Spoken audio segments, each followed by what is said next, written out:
ऐसा लग रहा है कि आप लोगों का आनंद आनंद जो है धीरे धीरे दुबे साहब वो सब हवा होते चला जा रहा है। अब देखिए क्या हालत है, संजय निरुपम जी पीसी करेंगे, खुल के कहेंगे कांग्रेस शिवसेना के दबाव में आ गई है। अब उनकी सीट भी आप लोगों ने नहीं छोड़ी, ऐसे कैसे चलेगा? ये दोस्ताना कैसे होगा फिर, मतलब दोस्ती कैसे चलेगी? अंजना जी नमस्ते। नमस्ते सर। अंजना जी नमस्ते। देखिए ऐसा है कि जब पहले दिन से महाविकास आघाड़ी की बैठक हो रही थी, एक बार भी कांग्रेस पार्टी ने आपत्ति नहीं जताई कि जो नॉर्थ वेस्ट सीट है वो कांग्रेस लड़ेगी। हमने उन्हें समझाया कि 2014 में हम जीते, 2019 में हम जीते, 2024 में हमारे नेता अमोल कीर्तिकर जी वहां से चुनाव लड़ेंगे। अगर एक बार भी कांग्रेस पार्टी ने आपत्ति दर्ज कराई होती कि नहीं नहीं ये अभी रोक दीजिए, इस पर हमारे कोई नेता लड़ेंगे, तो कोई विवाद ही नहीं था। जब हमने डिक्लेयर कर दिया, जगह जगह हमारे नेता ने अपने काम शुरू कर दिए, तब संजय निरुपम जी अचानक मीडिया में आकर ये बात कह रहे हैं। उन्हें यदि कोई बात कहनी है, उन्हें अगर चुनाव लड़ना है वो अपनी पार्टी से कहें, अपने शीर्ष एक सेकंड सर, आपको टोक रही हूं।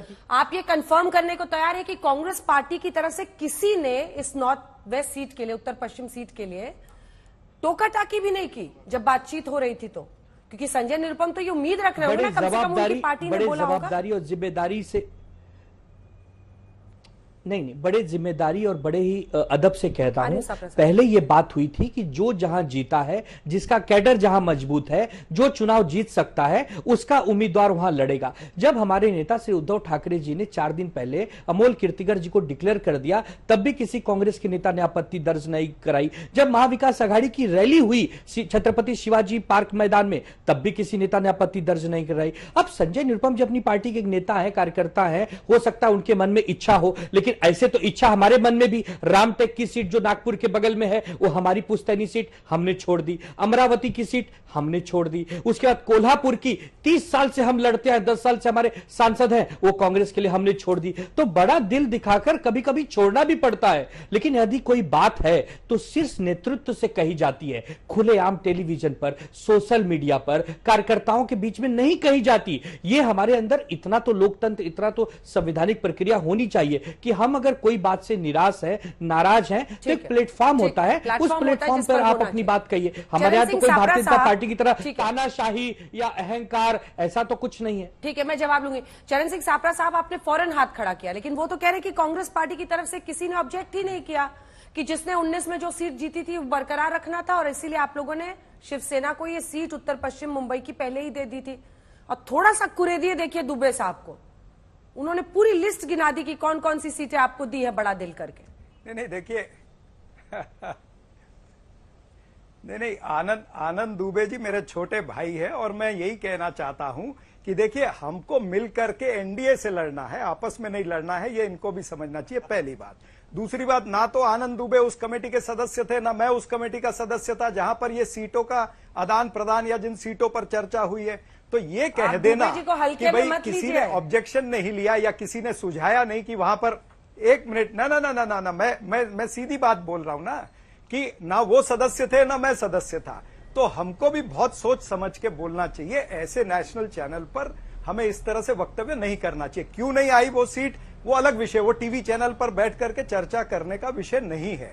हमारा विषय ये है कि आज हमें लड़ाई हमारी क्या है, जनता के मुद्दों की लड़ाई है। 2024 क्या है, ये मोदी वर्सेस मुद्दा होना चाहिए। एक तरफ नरेंद्र मोदी जी हैं जिसको भारतीय जनता पार्टी और एनडीए अलायंस प्रोजेक्ट करना चाहता है, दूसरी तरफ मुद्दे हैं। मुद्दे क्या हैं? महंगाई का मुद्दा, बेरोजगारी का मुद्दा, आर्थिक विषमता का मुद्दा, इलेक्टोरल बॉन्ड का मुद्दा, भारतीय जनता पार्टी के भ्रष्टाचार का मुद्दा, किसानों का मुद्दा, किसानों की आय दुगनी करने का मुद्दा, मणिपुर की महिलाओं का मुद्दा है, हमारी जो मेडल जीतने वाली महिलाएं थी, खिलाड़ी महिलाएं, उनका मुद्दा है। ऐसे जनता के बहुत सारे विषय हैं जिनको लेकर के हम जनता की अदालत में जा रहे हैं। तो हमें इससे परहेज करना चाहिए। हमको ये लड़ाई को मोदी वर्सेस मुद्दा रखेंगे तो इंडिया गठबंधन जो है उसका फायदा होगा। जी क्या अंजना जी, हाँ दुबे जी, अंजना जी, मैं एक मिनट, अंजना जी, मैं ये कह रहा हूं कि जैसे आदरणीय चरण सिंह सप्रा जी हमसे उम्मीद कर रहे हैं कि कंधे से कंधा मिलाकर चले, भारतीय जनता पार्टी को हराएं, तो हम आपसे उम्मीद करेंगे कि संजय निरुपम जी हमारे उम्मीदवार के लिए कम से कम खिचड़ी चोर, खिचड़ी घोटालेबाज ऐसे शब्दों का प्रयोग तो न करें। अगर किसी के ऊपर आरोप लग गया है तो कम से कम वो दोषी नहीं हो जाता, वो दोषी नहीं हो जाता ना। अगर किसी पर कोई आरोप लगा, ईडी सीबीआई का दुरुपयोग करके किसी को कोई पकड़ना चाहता है तो कोई आरोपी नहीं हो जाता मेरे भाई। हम यही चाहते हैं कि घर की लड़ाई घर में ही रहे, रास्ते पर लेकर ना आइए। कुछ बातों को लेकर मतभेद है तो बंद कमरे में बैठकर सॉल्व कर लेंगे। यही बड़ापन आप भी दिखाइए। अब समझे आप सापरा साहब, खिचड़ी चोर ये कैसे 38 बोलिएगा? मिनट की डिबेट में नहीं तय होने वाला है। मैं वही इनको कह रहा हूं, ये 38 मिनट की डिबेट में तय नहीं होने वाला है कि कोई कौन जीतेगा। ये हमको लड़वाना चाह रहे हैं, आप उत्तेजित मत होइए आनंद दुबे जी, मैं वही कह रहा हूं। कोई नहीं लड़वाना चाह रहा है, उनको बुरा लगा है, उनके दिल पे दुबे साहब को चोट लगी है। उनके उम्मीदवार को आप लोग खिचड़ी चोर कहेंगे, खुलकर बैठाकर पीसी करके, तो अपनी बात कह रहे हैं। चलिए, अन्य जो 3 मेहमान है उनसे एक रिएक्शन लेने के बाद में गौरव जी आपके पास आऊंगी। छोटा छोटा रिएक्शन जल्दी से। शिंदे गुट शिवसेना की सुशी बहन जी हमारे साथ बैठी है, लेकिन ब्रिजमोहन श्रीवास्तव जी, देखिए अब कलेश तो यहां पर भी है, आप लोग का अभी कहां भी मामला सलटा है पूरी तरह से, कभी ये सीट को लेकर कभी वो सीट को लेकर, लड़ाई तो आपकी भी चल रही है।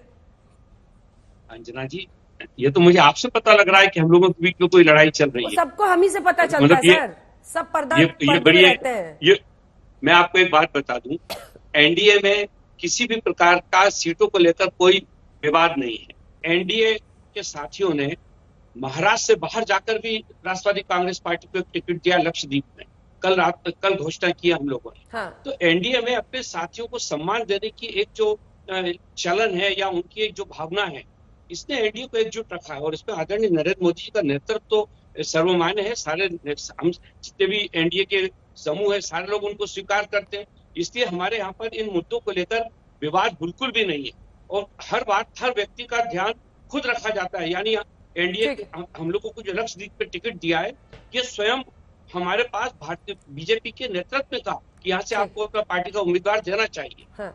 सुसीबेन जी एक कमेंट जल्दी से आपसे। सुसीबेन जी नमस्ते। यूसी आप देख रहे हैं, सबको पहले तो नमस्ते और जय महाराष्ट्र। आप देख रहे हैं कि अगाड़ी में कितनी बिगाड़ी है।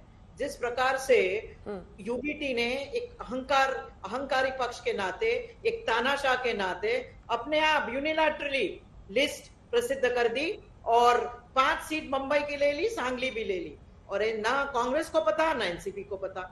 आप बताएं कैसे आगाड़ी आगे चलेगी। दूसरी बात, हमारी महायुति है, 3 सक्षम पार्टी है, सक्षम उम्मीदवार हैं।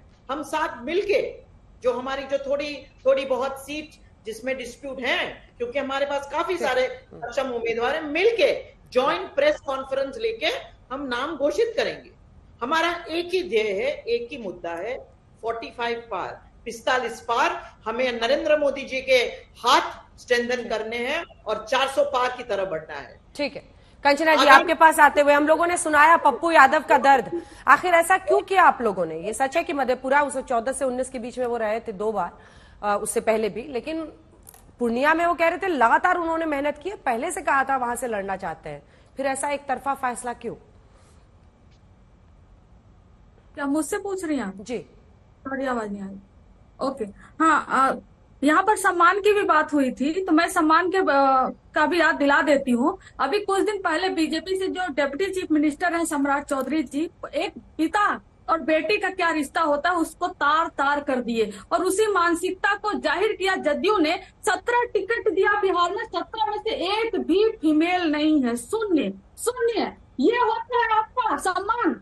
ये बताइए, ये होता है सम्मान? और सम्मान की बात कर रहे हैं पारस, पशुपति पारस जी को तो आप लोगों ने सड़क पर छोड़ दिया, जब तक चाहे इस्तेमाल किया, और जब यूजलेस हो गया आपकी नजर में, हालांकि वो है नहीं, वो जब आप लोग की नजर में यूजलेस हो गए तो आपने उनको सड़क पर छोड़ दिया। ये सम्मान है आपका? और बात करें गौरव भाटिया जी के लिए, तो मैं बहुत ही गंदे भी शब्द का इस्तेमाल करना चाहती हूँ। जिस तरह से ये बार बार टीवी मीडिया पर चारा चोर कहते रहते हैं, मैं भी इनको यहाँ पर चंदा चोर बुलाने लगूंगी तो कैसा लगेगा, लेकिन मैं इतना भी असभ्य नहीं होना चाहती हूँ। गौरव जी जवाब दीजिए सबकी बातों। पहली बात अंजना जी, जब तथ्यों को हम रखते हैं, न्यायालय से 5 बार दोषित हैं चारा घोटाले में, जानवरों का चारा खा गए, आप कुछ भी कहिए, न्यायालय से क्या चंदा चोरी का कोई आरोप लगा है? अगर कोई दोष सिद्ध हुआ है तो जरूर बताइएगा, तथ्यों पे बात किया करिए। चारा घोटाला बार बार जनता कहती है कि चारा खा गए लालू प्रसाद यादव, लेकिन आपके चैनल पे एक बड़ी बात हुई। आप सोचिए समन्वय की किस तरह की कमी है अंजना जी। आपके चैनल पे चालू हो गए, एक तरफ उद्धव गुट के प्रवक्ता और कांग्रेस वाले वो गिले शिकवे आज तक पे मिटा रहे थे। अरे बाहर निकलो, बातचीत करो, आपस में पता चलेगा कि क्या हुआ है क्या नहीं हुआ है।